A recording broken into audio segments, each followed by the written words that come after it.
সংস্কৃতি হস্তশিল্প পাজাৰেৰে আমি শ্ৰদ্ধা সম্ভাষণ জ্ঞাপন কৰিছোঁ। ইয়াৰ পিছত আমি তেখেতক এখন শৰাইৰে আমাৰ শ্ৰদ্ধা জ্ঞাপন কৰিছোঁ। তেখেতলৈ আগবঢ়াইছোঁ এটি স্মাৰক, এটি অভিজ্ঞান, যাতে তেখেতৰ আজিৰ এই আলোচনা পত্ৰটো স্মৰণীয় হৈ থাকে, স্মৰণ কৰাই দিয়ে। আৰু এটি গ্ৰন্থৰ টোপোলা আগবঢ়াইছোঁ তেখেতলৈ।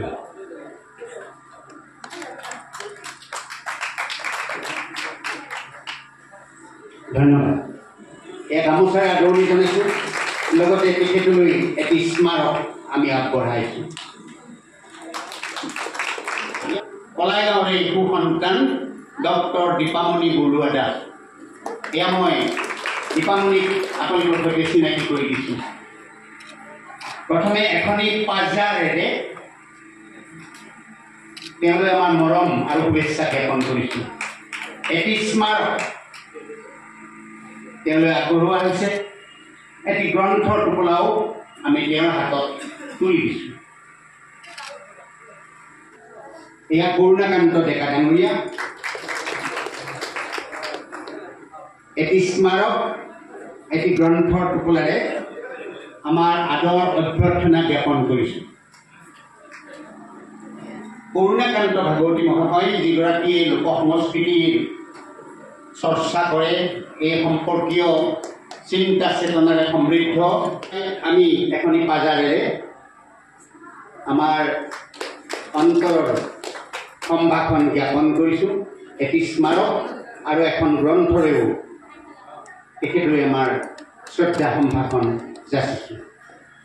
আমাৰ হুছেইন ডাঙৰীয়াক মই এয়া এখনি গামোচাৰে আৰু এটি স্মাৰকেৰে আদৰণি জনাইছোঁ।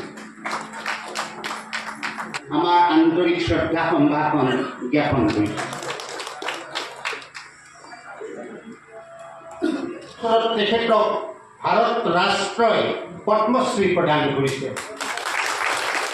সেইগৰাকী মহান শিল্পীক আজি আমাৰ মঞ্চখনত এটা আমাৰ মৰমৰ, আমাৰ আদৰৰ স্বীকৃতি প্ৰদান কৰিবলৈ পাই সুখী হৈছোঁ।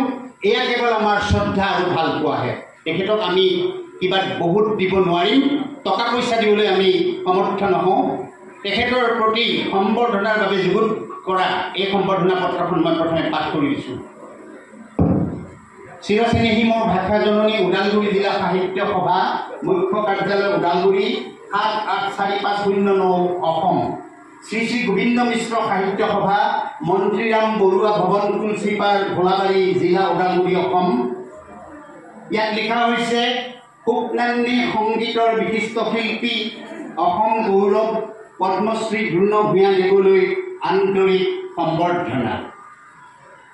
এই শিল্পী স্বাগত সম্ভাষণ গ্ৰহণ কৰিব। ভাৰত ভূমিৰ প্ৰান্তে প্ৰান্তে অসমৰ সোণসেৰীয়া সংস্কৃতিৰ বিজয় বৈজয়ন্তী উত্তোলিত কৰি আপুনি স্বপ্ৰতিভাৰে সমুজ্জ্বল হৈ পৰিছে। হেজাৰ বছৰীয়া পৰম্পৰাৰে গৰিমামণ্ডিত ওজাপালি সংগীতৰ ঘাইকৈ সুকনান্নী সংগীতৰ অনুষংগ দেওধনী নৃত্যক নয়নাভিৰাম প্ৰজ্জ্বল প্ৰতিচ্ছন্দৰে দ্বিজত্ব দান কৰি আপুনি সংগীতৰ প্ৰতি আপুনি আপোনাৰ অন্তৰ্ভেদী সৃজনশীল শিল্প চেতনাৰ প্ৰকৃষ্ট নিদৰ্শন দাঙি ধৰিছে। কৈশোৰ কালৰে পৰা ওজাপালি সংগীতৰ প্ৰতি গভীৰ আসক্তিৰে সৰ্বভাৰতীয় কথকতা পৰম্পৰা সম্ভূত এই সংগীত শৈলীৰ উৎকৰ্ষ তথা উত্তৰণৰ অৰ্থে বিশেষকৈ ইয়াৰ সৈতে সম্পৃক্ত ঐতিহ্যবাহী দেওধনী নৃত্যৰ দৰে লোকনৃত্য শৈলীৰ ৰূপতাত্ত্বিক আৰু নন্দন তাত্ত্বিক নতুন মাত্ৰাৰ অভিনৱ সংযোজনেৰে আপুনি বৰেণ্য তথা বন্দনীয় পথিকৃত শিল্পীৰূপে চিহ্নিত হৈ পৰিছে। আপোনাৰ এই অনন্য সাধাৰণ প্ৰতিভাৰ বাবে অসম চৰকাৰে আপোনালৈ আগবঢ়াইছে কলাগুৰু বিষ্ণুৰাভা বঁটা, আগবঢ়াইছে অসম গৌৰৱ খিতাপ।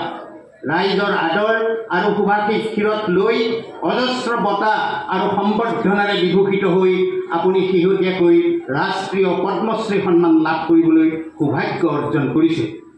হে সুন্দৰ পূজাৰী, আপোনাৰ এনে বিৰল কৃতিত্বই আমাক গৌৰৱান্বিত কৰিছে।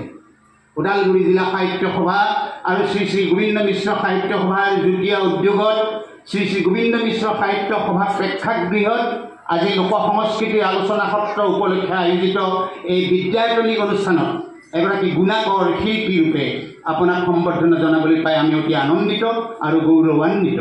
আপুনি আমাৰ সম্বৰ্ধনা গ্ৰহণ কৰিব।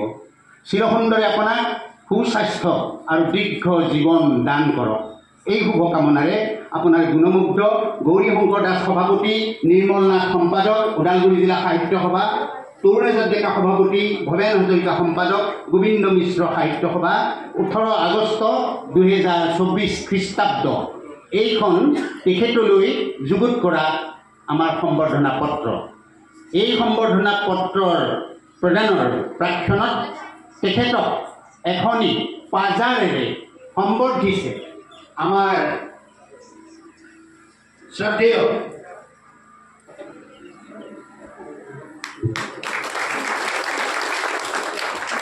তেখেতক এখনি শৰাইৰে সম্বৰ্ধনা জ্ঞাপন কৰিছে আমাৰ আজিৰ এই আলোচনা পত্ৰৰ উদ্বোধক তথা ওদালগুৰি জিলা সাহিত্য সভাৰ শ্ৰদ্ধাস্পদ সভাপতি গৌৰী শংকৰ দাসদেৱে।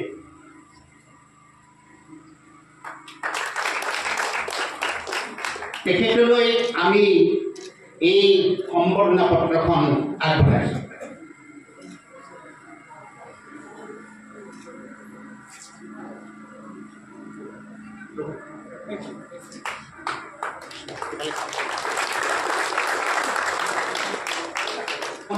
বৰুৱা দাস ডাঙৰীয়া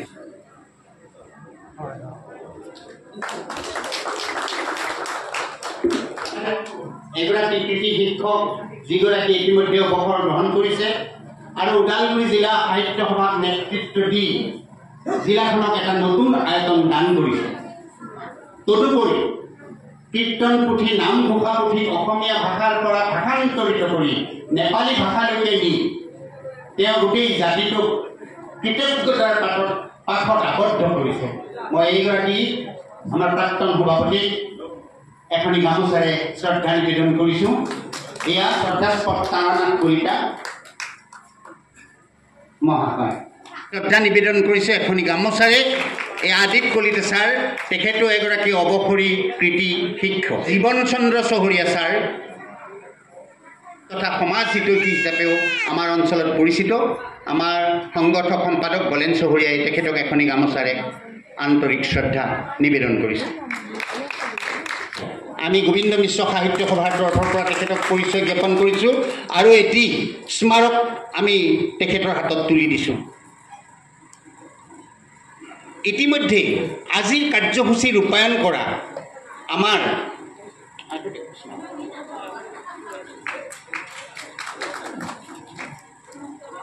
আজিৰ কাৰ্যসূচী, আজিৰ এই আলোচনা সত্ৰখন, আজিৰ অনুষ্ঠানটো যাতে তেখেতৰো মনত থাকে, এটি স্মাৰক আমি তেখেতৰ হাতত তুলি দিম।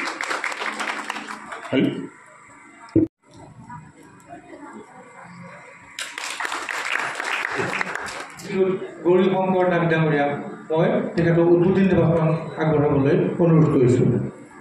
চিৰচেনেহী মোৰ ভাষাজননী, আহি ইয়াত সমবেত হোৱা সকলো ভাষাজননীৰ সেৱক, সাহিত্য সংস্কৃতিৰ সেৱক মহানুভৱলৈ আমি প্ৰণাম জনাইছোঁ। শ্ৰদ্ধাভাজন সঞ্চালক মহাশয়, তেজপুৰ বিশ্ববিদ্যালয়ৰ অৱসৰপ্ৰাপ্ত এগৰাকী অধ্যাপক, বৰ বিশেষ একো নাই। আজিৰ আলোচনাত সেইবোৰ বিষয় ইয়াত উপস্থাপন হ'ব। কিন্তু এটা কথাই কওঁ যে লোক কৃষ্টি বা লোক সংস্কৃতিৰ ওপৰত আমি বিষয়টো কিহৰ কাৰণে ল'লোঁ, যে এতিয়া দেখা গৈছে যে আমাৰ সমাজ ব্যৱস্থাৰ পৰা আধুনিকতাৰ যুক্তিতেই হওক বা অন্য কোনো সময়ৰ নাটনিৰ বাবেই হওক বিভিন্ন যুক্তি দাঙি ধৰে বহুতে। এই লোককৃষ্টিবিলাক আমাৰ ক্ৰমে ক্ৰমে হেৰাই যাবলৈ ধৰিছে।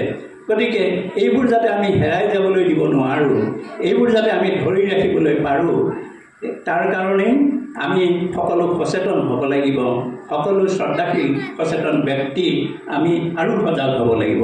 সেইকাৰণে এই বিষয়বস্তুকেইটা ৰখা হৈছে। আজি আমি আহ্বান জনাইছোঁ, ইয়ালৈ আহিছে তেখেত পদ্মশ্ৰী দুনম ভূঞা।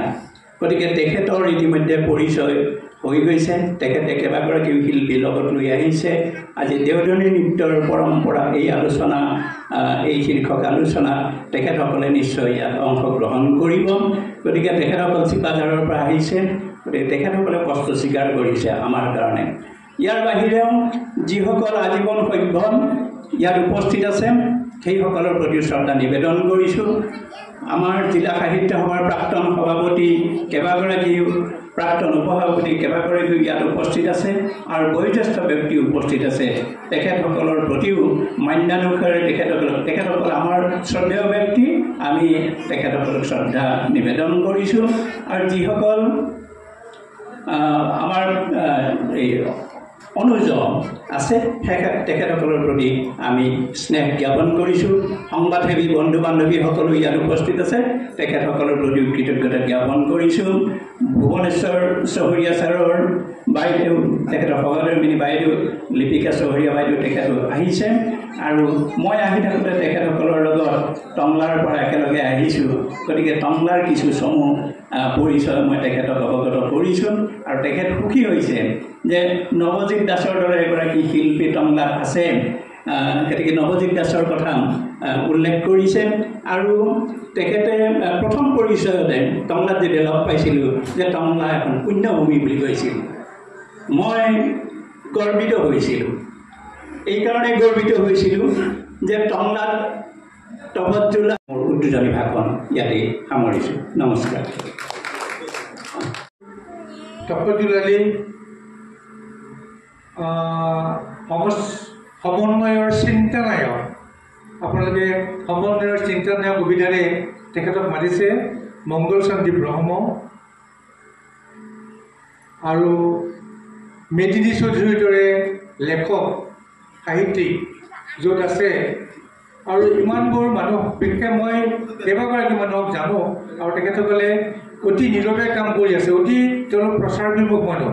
কিন্তু তেখেতসকলৰ মই পৰিচয় পাইছোঁ, আৰু তেখেতসকলে যে নীৰৱে এই সাহিত্য সাধনা কৰি আছে, সেই লৈ পাই মই এই টংলাখনকে লগতে গোটেই টংলাৰ বৃহৎ অঞ্চলটো এটা পুণ্যভূমি বুলি মই আখ্যা দিব খুজিছোঁ। গতিকে সেই পুণ্যভূমিলৈকে আহি মই যেন তীৰ্থৰ স্নান কৰিছোঁ, এনেকুৱা ভাৱ এটা মোৰ মনলৈকে আহিছে। এতিয়া কথা হৈছে কি, আমি ইতিমধ্যে বহুত সময় যিবোৰ আলোচনাৰ আনুষংগিক কিছুমান কথাত আমি সৰুতে খেলিছিলোঁ, তাৰপাছত অলপ এতিয়া ওপৰলৈকে গৈ আমি পঢ়া শুনা কৰিলোঁ। দণ্ডিৰাম দত্তৰ কৌতুক আৰু গাইথেলী পঢ়িলোঁ, শুভংকৰৰ সাঁথৰবোৰ পঢ়িলোঁ। পঢ়াৰ পাছত গম পালোঁ যে আমি কি টেঙাৰ দৈ, কি মাটিৰ তাল, সেইবোৰতকৈ বহুত ডাঙৰ ডাঙৰ সাঁথৰ আছে। আৰু সেইবোৰ বিষয় লৈ আজি আলোচনা আগবঢ়াব আপোনালোক সকলোলৈ আন্তৰিক শ্ৰদ্ধা নিবেদন কৰিছোঁ। আৰু আজিৰ মোৰ যি আলোচনা, লোকসাহিত্যত সাঁথৰ, ওদালগুৰি জিলাৰ বিশেষ উল্লেখনীয় এই কাৰ্যসূচীটোলৈ আপোনালোকক মই আদৰণি জনাইছোঁ। লোকসাহিত্য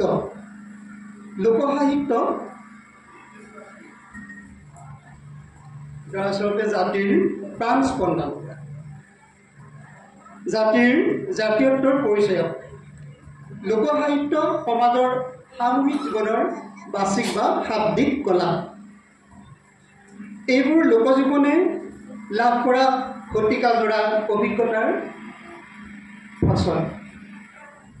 লোকজীৱনে লাভ কৰা অভিজ্ঞতাৰ ভিত্তিতেই এই শ্ৰেণীৰ সাহিত্যৰ জন্ম।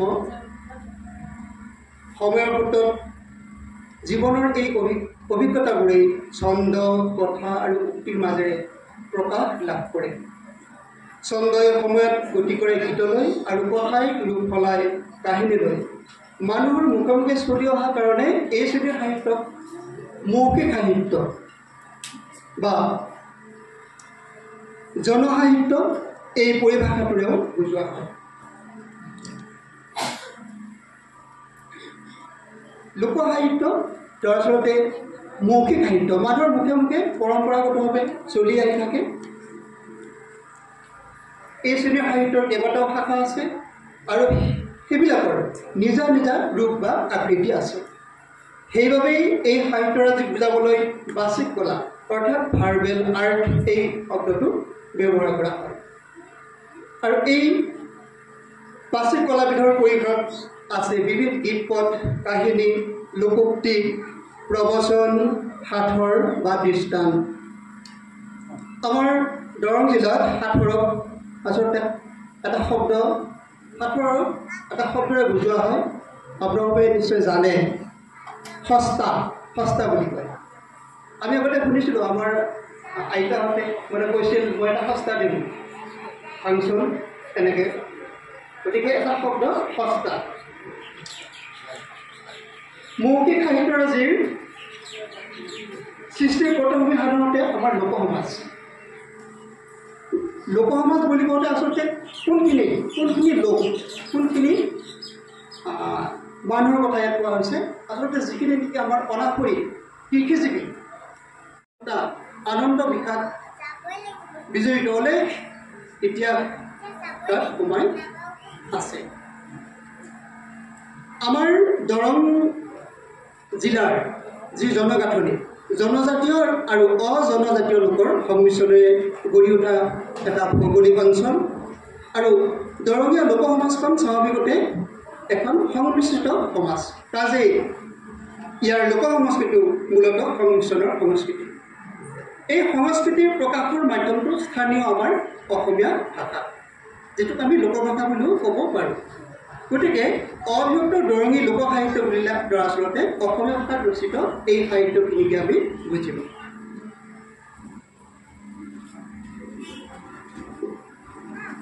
আৰু এই অঞ্চলৰ লোক সংস্কৃতি, আচলতে লোকসাহিত্য আমাৰ লোক সংস্কৃতিৰে এটা দিশ। গতিকে এই অঞ্চলৰ লোক সংস্কৃতিৰ পূৰ্ণ ছবিখন দৰাচলতে ধৰা পৰে এই লোকসাহিত্যবিলাকৰ মাজেৰে। সেই অনুসৰি অবিভক্ত দৰঙৰ লোকসাহিত্যৰাজিয়েও এই অঞ্চলৰ সামাজিক ছবিখন প্ৰতিফলিত কৰি আহিছে।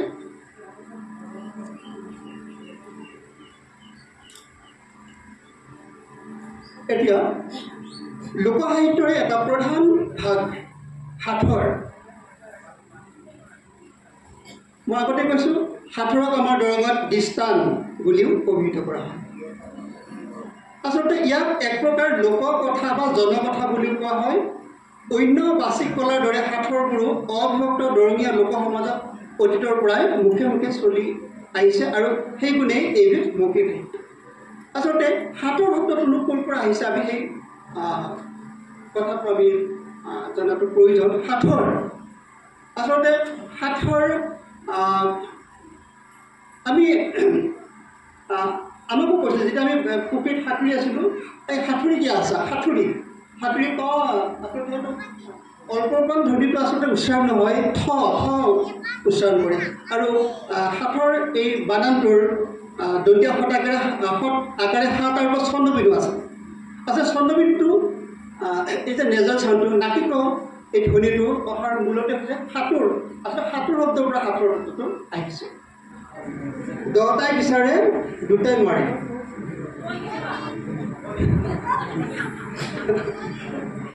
লোক সংস্কৃতিৰ অন্তৰ্গত লোকসাহিত্যৰ পৰিসৰটো এটা বৃহৎ এটা পৰিসৰ। গতিকে হাতীমাৰি ভুলকাত ধৰাৰলগীয়া কথা, এইখিনি আগবঢ়াওঁতে যদি কিবা ভুল ত্ৰুটি হৈছে সেইখিনিৰ ক্ষমা বিচাৰি মোৰ আলোচনাটো ইয়াতে সামৰণি মাৰিছোঁ।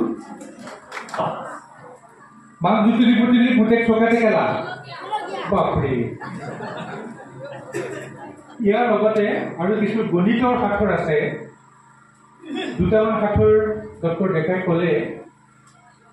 এই সাঁথৰবোৰ আমাৰ যিসকল স্বভাৱ কবি, এই স্বভাৱ কবিয়ে কবিতাৰ আশ্ৰয় লৈ ইমান সুন্দৰকৈ একোটা সাঁথৰৰ সৃষ্টি কৰিছে। গতিকে এইটো এটা অধ্যয়ন আৰু গৱেষণাৰ বিষয়, আৰু অতি দুখৰ কথা যে এই বিষয়টো লৈ বৰ বেছি চৰ্চা হোৱা নাই। মই শ্ৰী শ্ৰী গোবিন্দ মিশ্ৰ ভাষা সাহিত্য সভা আৰু কলেগাঁও সাহিত্য সভা এই ক্ষেত্ৰত শলাগ লৈছে এইকাৰণে যে এনেকুৱা এটা বিষয়ে তেওঁলোকে আলোচনাৰ পাতনি মিলিছে।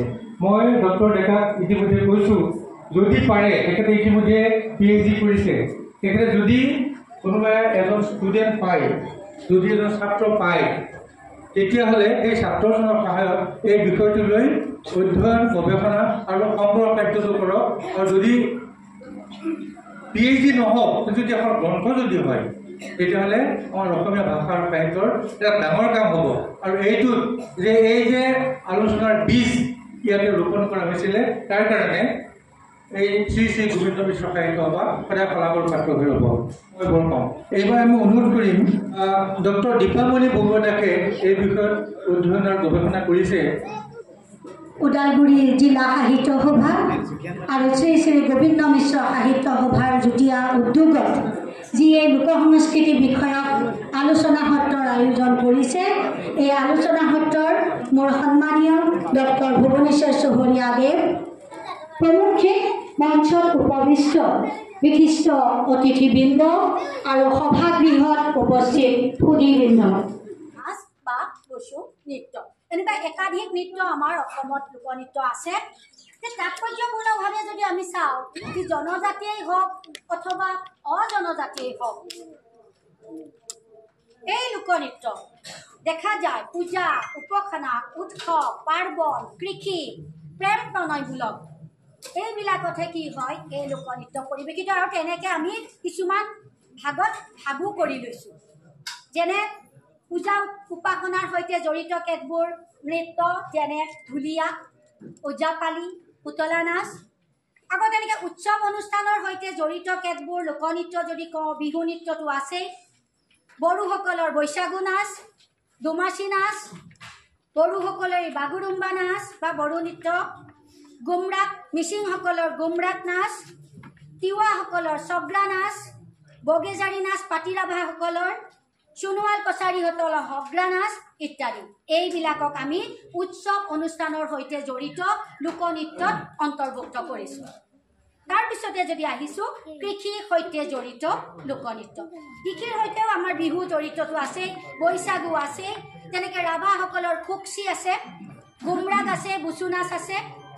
আকৌ প্ৰেম প্ৰণয় সংক্ৰান্তীয় লোকনৃত্য আছে, এয়া বিহু, ৰাভাসকলৰ চাথাৰ, গুমৰাগ, বুচু নাচ, চাহ জনজাতিসকলৰ ঝুমুৰ নৃত্য, বড়োসকলৰ বাগুৰুম্বা নৃত্য।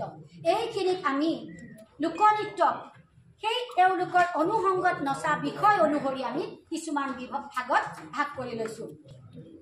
এতিয়া আমি যদি লোকনৃত্যৰ ক্ষেত্ৰখনত চাওঁ, প্ৰথমতে দেখা যায় যে লোকনৃত্যই প্ৰথম আৰু দ্বিতীয় অস্তিত্ব ৰক্ষা কৰিছে, দ্বিতীয় দুটা অস্তিত্ব স্বীকাৰ কৰিছে লোকনৃত্য। প্ৰথম অস্তিত্ব কি বাৰু? আমি যদি চাওঁ, প্ৰথম অস্তিত্ব বুলি ক'লে লোকনৃত্যই কি কৰিছে, পৰম্পৰাগত যি মূল্যবোধ, এই পৰম্পৰাগত মূল্যবোধ ৰক্ষা কৰিব পাৰে লোকনৃত্যই। অৰ্থাৎ ই বিশেষ পৰিৱৰ্তনৰ সন্মুখীন নোহোৱাকৈ পৰম্পৰাগত যি শৈলী, ইয়াৰ যি লক্ষ্য, ইয়াৰ যি আদৰ্শ, ইয়াৰ যি তাৎপৰ্য, তাক ৰক্ষা কৰে লোকনৃত্য। আৰু সেয়াই হৈছে প্ৰথম অস্তিত্ব স্বীকাৰ কৰে লোকনৃত্যই। এতিয়া আহিছে দেওধনী নাচ, আৰু এই দেওধনী নাচ মনসা বা মাৰৈ পূজাতহে পৰিৱেশিত হয়। মাৰৈ পূজা শেষ হোৱাৰ আগদিনা মনসা দেৱীৰ সন্মুখত এই অনুষ্ঠান পৰিৱেশন কৰা হয়। এই দেওধনী নচা যিগৰাকী দেওধনী অৰ্থাৎ কন্যাগৰাকী, তেওঁ পবিত্ৰ জীৱন যাপন কৰাৰ লগতে নিজৰ জীৱনটো কি কৰে, মনসা দেৱীৰ নামত উৎসৰ্গা কৰে বুলি কি আছে, প্ৰথা এটা প্ৰচলিত আছে। নৃত্য কৰাৰ সময়ত সাধাৰণতে দেখা যায় যিগৰাকী নৃত্য শিল্পী, তেওঁ কি কৰে, অনুষ্ঠান পৰিৱেশন কৰাৰ আগমুহূৰ্তত কি কৰে, তেওঁৰ যিখিনি চুলি কেক, সেইখিনি পুনতে কি কৰি কয় মেলি আউলি বাউলি চুলিৰে কিছু সময় এই মনসা দেৱীৰ আসন যি প্ৰতিষ্ঠা কৰা হয় তাৰ আগত তেখেতে বহি থাকে। আৰু প্ৰথমে লাহে লাহে তাৰ পিছত দ্ৰুত গতিত তেওঁ কি কৰিবলৈ লয় নৃত্য বা নাচ পৰিৱেশন কৰিবলৈ লয় আৰু যেতিয়া তেওঁৰ লগত তাল অৰ্থাৎ তাল আৰু ঢোল বাদ্য সংগত কৰে ঢোলৰ গতিত নাচনীয়ে ক্ৰমে ৰুদ্ৰমূৰ্তি ধাৰণ কৰে দেওধনী নাচৰ সময়ত ওজাপালিয়ে কি কৰে সেই লক্ষিন্দাৰ বেউলাৰ যি আখ্যান সেই আখ্যান পৰিৱেশন কৰে ডাইনাপালিয়ে কি কৰে লগত পূজাই গোৱা সেই পদবোৰ তেওঁলোকে সুমধুৰ সুৰত ৰহণ লগাই দৰ্শকক আকৰ্ষণ কৰিব পৰাকৈ বৰ্ণাই যায় আনকি অংগী ভংগীবোৰেও কি কৰে সমবেত ৰাইজক আকৰ্ষিত কৰে তাৰ পাছতে আৰম্ভ হয় লক্ষিন্দাৰক কেনেকৈ সৰ্পদংশন কৰিলে সেই ধৰণৰ পৰ্ববিলাক তেওঁ ওজাপালিৰে বাদ্য বা তেওঁ গীতৰ জৰিয়তে নৃত্যগৰাকীয়েও কৰি যাবলৈ ধৰে যেতিয়া সেই আখ্যান প্ৰদৰ্শন কৰে দৰ্শকসকল ইমানেই আৱেগিক হৈ পৰে দেখা যায় যে দৰ্শকসকলৰ সময়ত চকুলো নিগৰিবলৈও আৰম্ভ কৰে যে লক্ষিন্দাৰ বেউলাৰ জীৱন কাহিনী শুনি যে এই কাহিনীৰ পিছতে দেখা যায় দেওধনীগৰাকী ক্ৰমাৎ কি হয় মাটিত ঢলি পৰিব আৰু দেওধনীয়ে বহুত সময় তেনেকৈ মাটিত যেতিয়া পৰি থাকিব তেতিয়া এটা সময়ত তেওঁ কি কৰা হয় দেওধনীজনীক বগা কাপোৰ এখনেৰে ঢাকি দিয়া হয় আৰু কিছু সময়ৰ পিছত ওজাপালিয়ে আকৌ তেওঁৰ বাদ্য তেওঁৰ গীত এয়া পৰিৱেশন কৰিয়েই থাকিব আৰু লাহে লাহে যিহেতু সতী বেউলাই নৃত্যৰ জৰিয়তে তেওঁৰ স্বামীক পুনৰ ঘূৰাই পাইছিল সেই তাৰ প্ৰতীক স্বৰূপেই যেন কি কৰে এই দেওধনী নৃত্যগৰাকীয়ে তেওঁৰ অপূৰ্ব নৃত্য গীতেৰে লক্ষিন্দাৰক জীৱন দান কৰা দেৱতাসকলক সন্তুষ্ট কৰাৰ জৰিয়তে আমাৰ দেওধনী শিল্পীসকলেও সেই নৃত্য কৰিবলৈ ব্যস্ত হৈ থাকে পুনৰ লাহে লাহে যেতিয়া লক্ষিন্দৰৰ জীৱন পুনৰ উজ্জীৱিত হ'ব সেই পুনৰ উজ্জীৱিত হোৱাৰ লগে লগে দেওধনীগৰাকীয়েও লাহে লাহে পূৰ্বৰ অৱস্থালৈ আহিবলৈ ধৰে আৰু অসমত সেয়াই ক'বলৈ গ'লে দেওধনী ৰূপেৰে বিৰাজমান হৈছে আলোচক আৰু তেওঁ অনা আমাৰ লগতে বিশিষ্ট অতিথিও দ্ৰোণ ভূঞা ডাঙৰীয়াৰ কথা তেতিয়া মই এটা কথা পাহৰি গ'লোঁ যে এতিয়া তেওঁ চিনেমাৰ নায়কো হৈ গৈছে এইবাৰ আপোনালোকে বহুতে ভাবিব ডেকা ল'ৰাহে নায়ক হয় চিনেমাৰ নায়ক থাকেনে বুঢ়া এটা এইবাৰ তেওঁ চিনেমাত আইৰণ গাৰ্ল নামৰ ছবিখনত তেওঁ এইবাৰ মূল চৰিত্ৰটো ৰূপায়িত কৰিছে ৰাজেন দাস এগৰাকী আন্তৰ্জাতিক খ্যাতিসম্পন্ন চিত্ৰ পৰিচালক এতিয়া বৰ্তমান বোধহয় চিমলাত আছে নেকি চিমলাত আছে এই ছবিখন মানে এটা প্ৰতিযোগিতামূলক অনুষ্ঠানলৈকে গৈছে তাত ফিল্ম ফেষ্টিভেল হৈছে চলচ্চিত্ৰ মহোৎসৱ হৈছে সেই মহোৎসৱত আমাৰ এক্টৰ দ্ৰোণ ভূঞাৰ ছবি তাত দেখুৱাই আছে আৰু ঠিক নাই অভিনয় নাচ প্ৰদৰ্শন কৰি আহিছে অকল দিল্লী বুলিয়ে নহয় আমাৰ প্ৰভুজনাই জলকে জলকে লৈ গৈছে সৰ্বভাৰত যিমান ঠাই ইউনিভাৰ্চিটিৰ ছাত্ৰী তেওঁ আমাৰ এখেতৰ সুসন্তান মৃদুল ভূঞা আৰু তেওঁ উস্তাদ ভালেকেইটা ফুল থাকে এইটো ডুপ্লিকেট ফুল কাৰণ অৰিজিনেল ফুল নহয় যে প্ৰভুসকল এই মই মানে সেই এইগিলা কিনি আনি থৈ যাওঁ ফুল নুফুলেই নহয় তেতিয়া গতিকে এইটোকে লৈ যাওঁ আৰু এইটো অৰিজিনেল দোলনি আৰু এইটো ৰং দিয়া গৈছে মানে ধৰক প্লাষ্টিকেৰি গোঠনি কৰা গৈছে আৰু এইটো তাৰমানে এই দোলনিটো যে আমাৰ দেওধনীসকলে লাহে সোণে ভাদে ৰাধিকা কণিকা এইবিলাক অতীতত আছিল তেওঁলোকে এইবিলাক দোলনি লৈ মানে এই দেওধনীটা আৰম্ভ কৰিছিল ঢাল এখন বা দা আৰু ঢাল লৈ অহা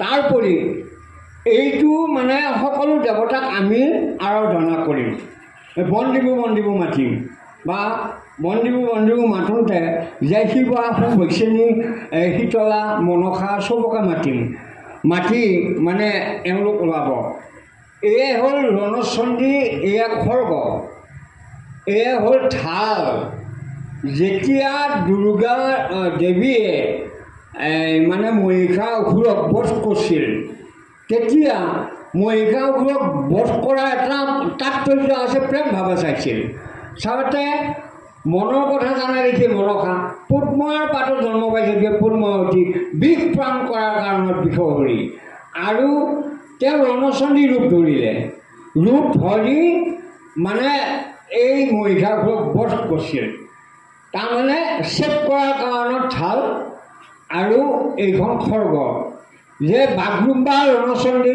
ৰাভা ৰণচণ্ডী কাৰ্বি ৰণচণ্ডী ওজাপালি ৰণচণ্ডী চবতে ঢাল লাগে আৰু এই শিঙাটো এইটো আৰু এতিয়া য'তে বাদীটো তেনাচ 16টা বাদী এইটো দেখিছেনে কি এইটো শিঙা এই ৰণচণ্ডী নৃত্য লাগে এই শিঙা এই দুটা শিঙা আছে এই শিঙা দুটা নবজাব পাৰোঁ আৰু লোকনৃত্যত এই লাগে নহয় কাৰণ আপোনালোকৰ তেতিয়া অপমানিত হ'ব আৰু দেখাই নাই আপোনালোকে এই দেওধনী নৃত্যত যি শিঙা লাগে তাতে হনুমান বাদী আছে সৰ্পলিগঠি বাদী আছে আৰু তাৰপৰা চালনীগঠি বাদী আছে আৰু ইয়াতে সুভাষিনী শীতলা মনসা সকলোবোৰ আছে আৰু মায়ে যিখিনি গাই গৈছে শুদ্ধ আৰু অশুদ্ধখিনি মোৰ গোটাইখিনি আছে আৰু মেলা দহ পূজা মহিতলা পূজায় পূৰ্বধ হেতু এই খোলা তাল এই 5 প্ৰকাৰৰ তাল আছে গতিকে এতিয়া আপোনালোকক মানে চালনী গতি বাদীটো মাৰা যাব বন্দিব বন্দিব অৰে বন্ধু বন্দিব অৰে বন্ধু বন্দিব নেতা পদ্মা দুই পাম অৰে বন্ধু বন্দিব শিৱা সুধা দুই পাম অৰে বন্ধু বন্দিব লক্ষ্মী সৰস্বতী দুই পাম অৰে বন্ধু বন্দিব আছো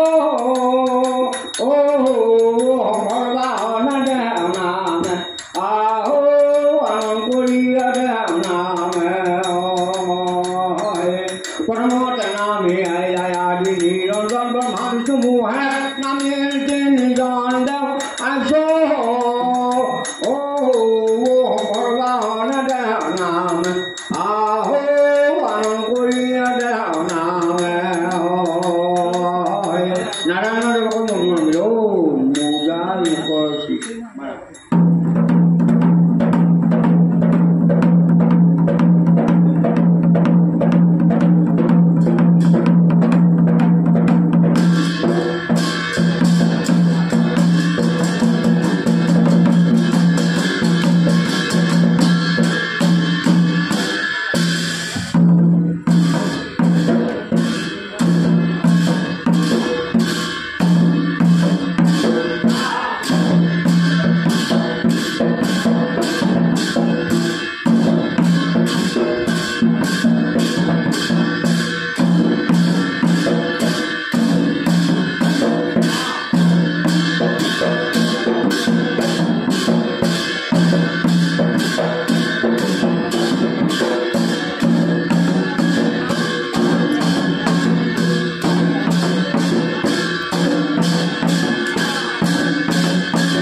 দৰকিনা যি পোচাক লৈ নাচিছিল এই পোচাক আছে।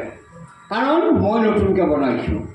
কাৰণ এয়া বৰপদো বাচাই আছে আৰু সৰু পদো বাচাই আছে আৰু উৰণ বুৰণ গজন ভ্ৰমণ আৰু এই গজনৰ মানে এইখন কাপোৰ সেউজীয়া আৰু শক্তিৰ কাৰণত এইখন আৰু দেওধনী নৃত্যৰ ছোৱালীবিলাক আমাৰ মহিলাসকল ছোৱালীসকল আগমৰ কাৰণত এই শক্তিৰ এই ৰঙীন বস্ত্ৰ আৰু এই ৰঙা চোলা আৰু এই গলত গলপতা হাতত মুঠি খালো কাণত ফুটি থাকিব লাগে। আজিকালি ছোৱালীয়ে ক'ত ফুটি পিন্ধিব নিপিন্ধে।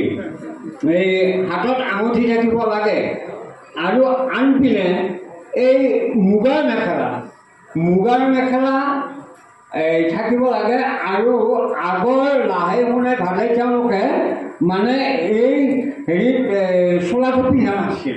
তাৰমানে এই মেখেলাখনহে পিন্ধিছিল। ভকতীয়া দ্ৰোণ ভূঞাই শুদ্ধ ৰূপত লৈ যোৱাৰ কাৰণত দ্ৰোণ ভূঞা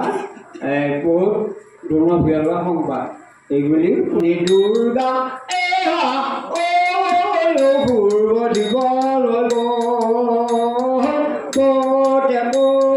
গধূলি হ'ল হেৰা দুৰ্গাৰ পাছনে কানাই বনমাল ভিক্ষা মাগিবলৈ গ'ল। ক'তে গধূলি হ'ল একেলগে ৰঞ্জনী দুৰ্গা লঘুৰ দিবলৈ গ'ল। ক'তে গধূলি হ'ল হেৰা দুৰ্গাৰ পাছনে কানাই বনমাল ভিক্ষা মাগিবলৈ গ'ল। ক'তে গধূলি হ'ল একামনি চন্দ্ৰৰ হৰ বিজম কৰিবলৈ বিলাহী গতে ভয়টো নাৰায়ণ দেৱে কয় মধু ৰংগীয়ে মোজা ৰূপৰ চিত।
উৎসৱ হিচাপে আহিছিলে আমাৰ সোণালী দেউৰী সঁচা। কিন্তু চব তুমি কাকো নক'বা, এই কথাটো ক'লে কিন্তু নহ'ব নাক'ব। কিন্তু ক'লে পৰিবাৰে পিছদিনাই পুখুৰী ঘাটত তেওঁৰ লগৰবিলাকক কৈ দিলে, প্ৰবাদ আছে হয়নে নহয় ক'ব নোৱাৰোঁ, তিনিটা মানুহে বোলে পেটত কথা ৰাখিব নোৱাৰে, গতিকে এই আমাৰ তেওঁ এনেকৈ বোলে নাচে, দেৱী ওলাই আহে, গতিকে ওলাই আহি তেওঁৰ লগত নাচে। এই কথাটো লাহে লাহে প্ৰচাৰ হ'বলৈ ধৰিলে, প্ৰচাৰ হৈ গৈ নৰনাৰায়ণৰ কাণত পৰিগৈ আৰু ৰজা নৰনাৰায়ণে লগে লগে দূত পঠিয়াই কেন্দুকলাইক মাতি সুধিলে সত্যাসত্য। তেতিয়া কেন্দুকলাই প্ৰথমতে ক'বলৈ অস্বীকাৰ কৰিছিল যদিও পিছলৈকে কৈ দিলে বোলে ঘটনাটো হয় মহাৰাজ, এতিয়া কাটিলেও মাৰিলেও। তেতিয়া মানে মহাৰাজে ক'লে যে মোক দেখুওৱা নৃত্যটো অলপ, কি কয় মোক দেৱীক দেখুওৱা, মই দেৱীক পোহৰিলে চাব বিচাৰোঁ। তেতিয়া ক'লে আপুনিতো ৰজা, এনেকৈ গ'লেতো মই ধৰা কৰি মৰিম, গতিকে আপুনি মনে চিভিল ড্ৰেছত গৈ ইংৰাজীতে কৈ দিলে আৰু চিভিল ড্ৰেছত গৈ পেলাই আপুনিতো পালি পহৰীয়া সন্তৰি লৈ যাব নোৱাৰিব, গতিকে চিভিল ড্ৰেছত গৈ মানে এতিয়া নৃত্যটো আপুনি মনে উপভোগ কৰক। সেই বাহিৰৰ পৰা এই জলঙাৰে, বেৰৰ জলঙাৰে, কুন্দ্ৰাক্ষ বুলি কয় এই জলঙাটোৰ নাম কুন্দ্ৰাক্ষ, বেৰৰ জলঙাৰে কুন্দ্ৰাক্ষৰে আপুনি মনে চাব নৃত্য। সেইমতে ৰজা আহিল এদিন নিৰ্দিষ্ট তাৰিখত।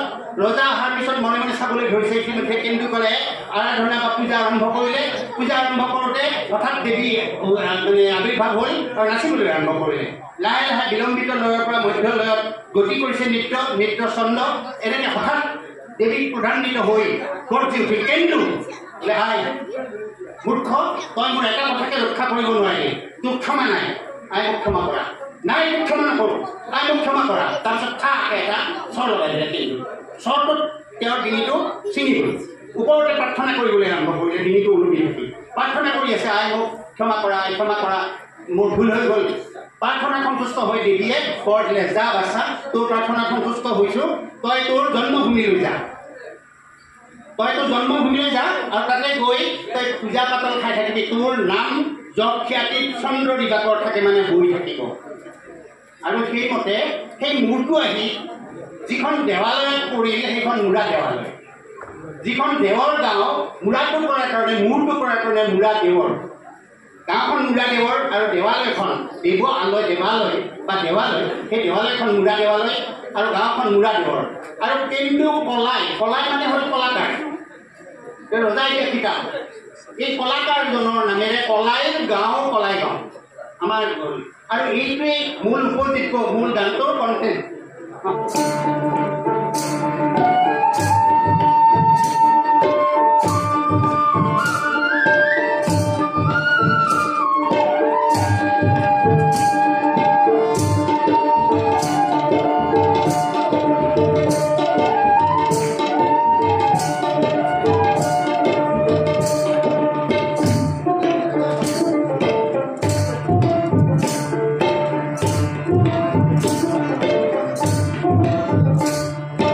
Hola.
শ্ৰদ্ধা সম্ভাষণ জ্ঞাপন কৰিবলৈ আহ্বান জনাইছোঁ।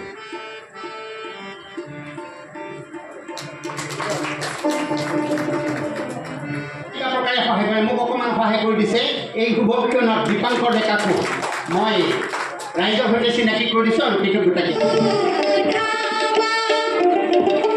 Yeah.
উৎসৱ অনুষ্ঠান হৈছে গাজ বিয়া। পৰম্পৰাগতভাৱে চলি অহা এই গাজ বিয়াৰ কাৰ্যাৱলী প্ৰতি বছৰৰ গৰু বিহুৰ দিনাখনৰ পৰা বহাগৰ 8 তাৰিখলৈ অনুষ্ঠিত হয়।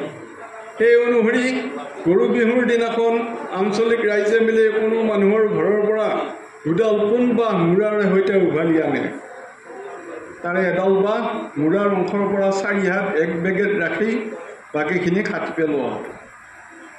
বাঁহ কটাৰ সময়ত যথা নিয়মে মাংগলিক বাদ্য বজোৱা হয়। নিৰ্দিষ্ট মানুহ এঘৰলৈ বাঁহ দুডাল নি চুটি বাঁহডালত ৰুমাল গামোচা আদি বান্ধি দিয়ে। তাতে অধিবাসৰ পূজা কৰা হয়। ইয়াৰ মূৰত চোৰ বন্ধা হয়। এই চোৰ হৈছে শিৱৰ জটাৰ প্ৰতীক। স্থানীয় ভাষাত এই গোসাঁইৰ নাম চাপেৰি গোসাঁই, বাঁহ গোসাঁই আৰু শিৱ গোসাঁই। সেইদৰে 21 হাত এক বেগেত দীঘল বাঁহডালত কাপোৰ পিন্ধাই উঠি তাত চোৰ বান্ধি দিয়া হয়। এই বাঁহডাল পাৰ্বতীৰ প্ৰতীক। গৰু বিহুৰ দিনাখন নিৰ্দিষ্ট চোতালত মণ্ডপ সজোৱা হয়।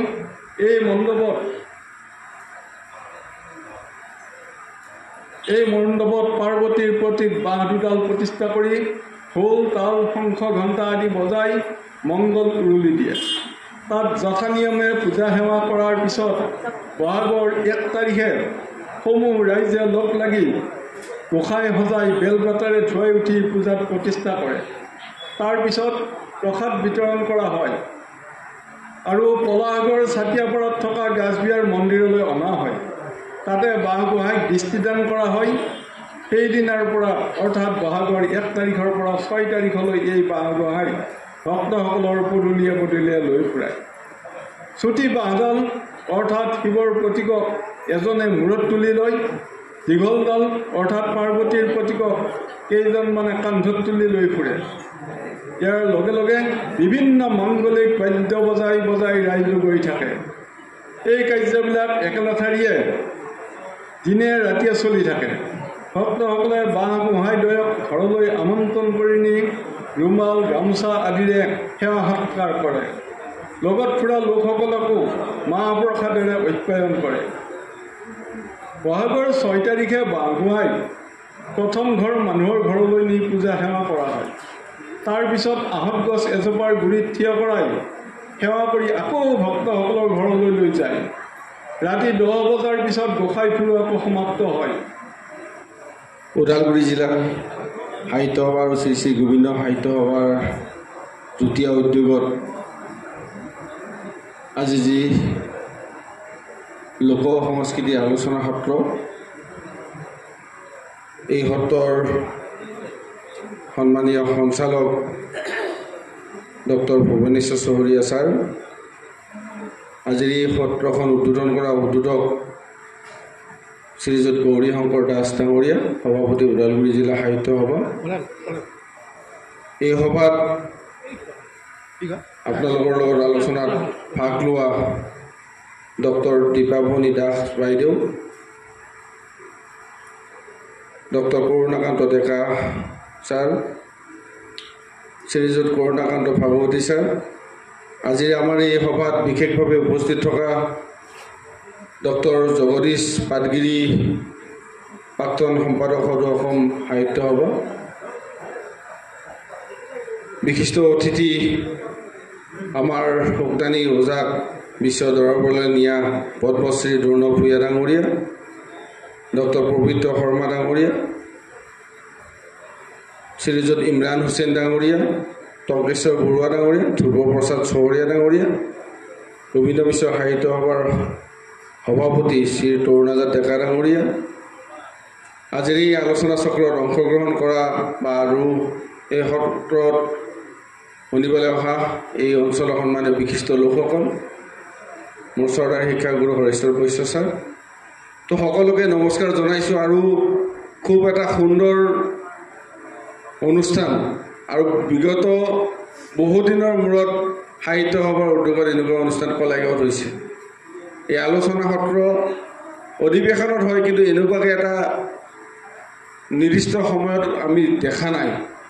তো লোক সংস্কৃতি, নিজৰ ভাষা কৃষ্টিক জীয়াই ৰখাৰ কাৰণে সাহিত্য সভাই যেনেদৰে প্ৰচেষ্টা চলাইছে, তো আমি সকলোৱে ইয়াৰ অংশীদাৰ হ'ব লাগিব।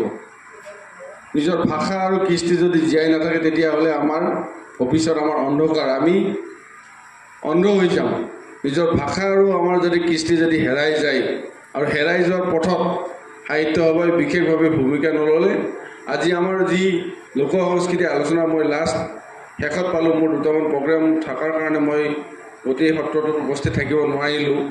মই লাষ্ট আমাৰ ভাগৱতী ছাৰে যিখিনি কথা ক'লে দৰং আৰু ওদালগুৰিৰ যি লোক সংস্কৃতি, আমি দৰং আৰু ওদালগুৰি আগৰ পৰাই আমি চহকী লোক সংস্কৃতিত। অলপ আগত চিয়া গীত গাই গ'ল, এই চিয়া গীতটো দৰঙৰে কৃষ্টি হয়। তো এই গীতক আমি বিশ্ব দৰবাৰলৈ নিব লাগিব। সাহিত্য সভাই ইয়াৰ উদ্যোগ লওক আৰু আমি যিখিনি পাৰোঁ সহায় কৰা। তো মই আগতে আছুৰ লগত জড়িত আছিলোঁ আৰু মই আজি যিখিনি ব্যক্তি আছে মই ইয়াত আহিয়েই চাইছোঁ ওদালগুৰি জিলাৰ বিশিষ্ট ব্যক্তিসকল ইয়াত আছে, গণ্য মান্য বা শিক্ষা আৰু সংস্কৃতিৰ লগত জড়িত গোটেই মানুহখিনি ইয়াত আজি উঠি আহিছে। তো মই ইয়াত বক্তব্য দিব পৰা মানুহ নহয়, মই শুনা মানুহে আছিলোঁ আজি। আৰু মই আগৰ পৰাই সাহিত্য আমি সৃষ্টিকাৰক সহায় কৰোঁ আৰু এই ভগৱানে লাষ্ট টাইমত মোক এনেকৈ অলপ সহায় কৰাত মোক এটা ৰাস্তা দিছে। তো মই আপোনালোকে মিটিং পাতিব কিবা যাবত জীৱন লাগিলে মই অলপ চাই দিম, মই যিখিনি পাৰোঁ মই সহায় কৰি দিম। তো এইটো এটা অংশ হয়, অকল কিতাপ লেখা উপন্যাস লেখাটোৱে সাহিত্যিক নহয়। তেওঁলোকক উৎসাহ দিয়া যোগোৱাটো আমাৰ কাম বা আমাৰ তেওঁলোকক উৎসাহ দি আগুৱাই নিয়াটো আমাৰ দৰকাৰ। কাৰণ চবেতো লিখিব নোৱাৰে, কিন্তু লিখাটোক সমৰ্থন বা হাত চাপৰি দিয়া মানুহৰ দৰকাৰ হয়।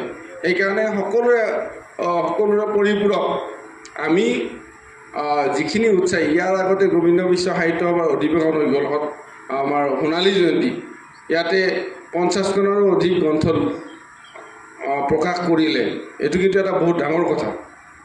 এখন শাখা সাহিত্য সভাই 50খন গ্ৰন্থ একেদিনাই প্ৰকাশ কৰি উলিয়াইছে। তো মই সেইকাৰণে কৈছোঁ ভাষা সংস্কৃতি আমি ৰক্ষা কৰিব লাগিব। আমি গাঁৱত এতিয়া চাওঁ আমাৰ পৰা ক্ৰমান্বয়ে নোহোৱা হৈ গ'ল, বিহু নোহোৱা হ'ল, বিহুৰ দল নাই, ওজাপালি আমাৰ নোহোৱা হৈছে। দ্ৰোণ ভূঞাদেৱে আমাৰ ওজাপালিক আগুৱাই লৈ গৈছে, কিন্তু তাৰ লগে লগে তলত দ্ৰোণ ভূঞাইতো সদায় ওজাপালি গাই থাকিব নোৱাৰিব, কিন্তু তাৰ লগে লগে ওজাপালি আমাৰ নাই। কোনো ল'ৰা ছোৱালীক আমি এই বিষয়ত আমি আগবঢ়াই নিয়া নাই। তো আমি এনেকৈও সাহিত্য সভাই উদ্যোগ লওক, কিছু নৱপ্ৰজন্মক আমাৰ ভাষা কৃষ্টি ৰক্ষাৰ কাৰণে আগুৱাই যাওক। তো দুটা কথা, এতিয়াতো আমাৰ গাঁৱত পুথি পঢ়াও মানুহ নাই। মোৰ ককাই পুথি পঢ়িছিল, মোৰ দেউতাই পুথি পঢ়িলে, আমিতো এতিয়া নপঢ়োঁ। তো মই দীঘলীয়া কথা একেবাৰে নকওঁ। তৰুণাজাত ডেকাক মই এটা অনুৰোধ জনাম, ওদালগুৰি জিলা সাহিত্য সভাৰ সভাপতি আৰু সম্পাদকক অনুৰোধ জনাম। সেই অনুৰোধটো হ'ল কি, আমাৰ 25 চনত অসম সাহিত্য সভাৰ মূল অধিৱেশন পাঠশালাত অনুষ্ঠিত হ'ব। মই অসম সাহিত্য সভাৰ এই মূল অধিৱেশনখনৰ এগৰাকী মূল উপদেষ্টা। তাৰোপৰি মই গুৱাহাটী মহানগৰ সমিতিখনৰ সভাপতিৰ দায়িত্ব মোক দিছে। মই এতিয়া তৰুণাজাত ডেকা ডাঙৰীয়াক, সভাপতি ওদালগুৰি জিলা সাহিত্য সভাৰ গৌৰীশংকৰ দাস ডাঙৰীয়া আৰু সম্পাদক নিৰ্মল নাথক অনুৰোধ জনাম, আজিৰ এই যি চিয়া গীত দুটা ইয়াত পৰিৱেশিত হৈছে, মই অৱশ্যে সোণালী জয়ন্তীত আহিও কেন্দুকলাইৰ গীত শুনিছোঁ, আগতেও জানো। অতি আকৰ্ষণীয় ভক্তিমূলক এই লোকসংস্কৃতিৰ পৰিবেশ্যকলাৰ এই দুটা গীত সঁচাই প্ৰশংসনীয়, সঁচাই আকৰ্ষণীয় আৰু বহলভাৱে গোটেই অসমতে, গোটেই ভাৰততে আচলতে প্ৰচাৰ হ'ব লাগে এইটো। তেতিয়া ইয়াক নতুন মাত্ৰা পাব আৰু তৰুণাজাত ডেকাকো আমি উৎসাহ দিয়া হ'ব। তাৰে অংশ হিচাপে মই অনুৰোধ কৰিছোঁ, তেখেতসকলে মই সাংস্কৃতিক বিভাগক মোৰ ফালৰ পৰা পৰামৰ্শ দিম যাতে মূল অধিৱেশনত কেন্দুকলাইৰ গীতটো আৰু চিয়া গীত এই দুটা একেলগে এটা প্ৰগ্ৰাম কৰিব পাৰি। মই ডেকা ডাঙৰীয়াক এটা প্ৰপ'জেল দিয়াৰ কাৰণে অনুৰোধ জনাম আৰু লগত এইটো ৰেকৰ্ডিঙো আছে, এটা দিয়াৰ কাৰণে মই অনুৰোধ জনাম। আৰু সেই অনুৰোধটোক জিলা সাহিত্য সভাই আনুষ্ঠানিকভাৱে অনুমোদন জনালে আৰু বেছি ভাল হ'ব। আৰু মই মোৰ যিখিনি উপদেশ দিবলগীয়া মূল কমিটিক থাকিব, মই আগতীয়াকৈ কৈয়ে থ'লোঁ, এখোজ কেন্দুকলাই গীত আৰু চিয়া গীতে আগবাঢ়ি যোৱাত নিশ্চয় সহায়ক হ'ব। মই সেই কথাটো কৈছোঁ। মই সঁচাই দীপামণিক মই আগৰ পৰাই জানো, ইতিমধ্যে লোক সংস্কৃতিৰ ওপৰত, পৰিবেশ্যকলাৰ ওপৰত 3টা খণ্ডত 3খন ভাল গ্ৰন্থ লিখিছে, মোক দিছে। মই নিজেই পৰিবেশ্যকলাৰ অধ্যাপক মই তেওঁৰ প্ৰশংসা কৰিছোঁ, তেওঁৰ কথা শুনাৰ ইচ্ছা আছিল, মই দেখাৰ সৌভাগ্যটো নহ'ল।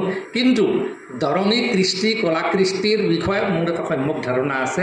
আপোনালোকে জানে চিপাঝাৰ অধিৱেশনৰ সময়ত এই অভাজনে প্ৰধান সম্পাদক হিচাপে মোৰ দায়িত্ব ল'বলগীয়া হৈছিল। গতিকে গোটেই দৰং জিলা বা ওদালগুৰি জিলা সেই সময়ত একেলগে আছিলে। মোৰ এই সময়ত বহুকেইখন গুৰুত্বপূৰ্ণ গ্ৰন্থ দৰং জিলা সাহিত্য সভাই প্ৰকাশ কৰিছিল। এতিয়ালৈকে খুব সম্ভৱ কোনো ৰিচেপশ্যন কমিটিয়ে ইমান সংখ্যক ভাল গ্ৰন্থ উলিয়াব পৰা নাই। এই তৰুণাজাত ডেকা তেতিয়া মোৰ সময়তেই জিলা সাহিত্য সভাৰ সম্পাদক আছিল। কলাইগাঁৱত খুব সম্ভৱ জিলা সাহিত্য সভাৰ অধিৱেশন হৈছিল, তেতিয়াও মই আহিছিলোঁ। খুব ততাতয়াকৈ যাবলগীয়া হৈছিল এটা অন্য কাৰ্যসূচী থকাৰ কাৰণে। যা হওক মই আজি অলপ সময় বহাৰ সুযোগ পালোঁ, কিন্তু মই ভাল প্ৰগ্ৰেম এটা দেখাৰ পৰা কিবা কাৰণত মোৰ সৌভাগ্যটো নহ'ল। মই অন্য এটা কাৰ্যসূচীত ব্যস্ত আছিলোঁ। আজিৰ এই কাৰ্যসূচীটো সঁচাই ওদালগুৰি জিলা সাহিত্য সভাৰ শ্ৰী শ্ৰী গোবিন্দ মিশ্ৰ সাহিত্য সভাৰ জৰিয়তে অনুষ্ঠিত কৰা এই অনুষ্ঠানটো সঁচাই এক লোকসংস্কৃতিৰ ক্ষেত্ৰখনক বিদ্যায়তনিকভাৱে আগবঢ়াই নিয়াৰ ক্ষেত্ৰত এক বলিষ্ঠ পদক্ষেপ। মই সেইটো অনুভৱ কৰিছোঁ। এনেকুৱা পদক্ষেপ তৰুণাজাত ডেকাই ল'ব পাৰে। মই জানিব পাৰিলোঁ যে চিয়াগীত ভাৰত চৰকাৰৰ এটা সাংস্কৃতিক প্ৰজেক্টটোৰ অন্তৰ্ভুক্ত হিচাপে তেখেতে যিটো দলক পৰিচয় কৰাই দিলে সঁচাই ভাল লাগিছে। সংগীত তোমাৰ অন্য এক বৈভৱ, সাধনাৰ গিৰিমালাত অৱৰোহণ কৰি ৰাখিছা দৰঙী কলাকৃষ্টি জীয়াই। তোমাৰ আঙুলিৰ পৰশত আকাশে বতাহে মুখৰিত হাৰমনিয়ামৰ ৰেল। তুমি যে চিৰ তৰুণ, তুমি আজাদ তৰুণ, তুমি আজাদ তৰুণ আজাদ। ভৱেশ দত্ত, কাব্যগৃহ শাস্ত্ৰী চক, ওদালগুৰি 6। আৰু সন্মানীয় তৰুণাজাত ডেকা দিব এই যিটো কবিতা তেখেতলৈ লিখি আনিছে, এই কবিতাটি প্ৰদান কৰিব ভৱেশ দত্তদেৱে। কবিগৰাকী তেখেতৰ ঘৰ ওদালগুৰি, কিন্তু তাৰ আগতে মই সন্মানীয় সঞ্চালক মহাশয়ক এখেতক এখনি গামোচাৰে বৰণ কৰিবৰ কাৰণে মই অনুৰোধ জনালোঁ।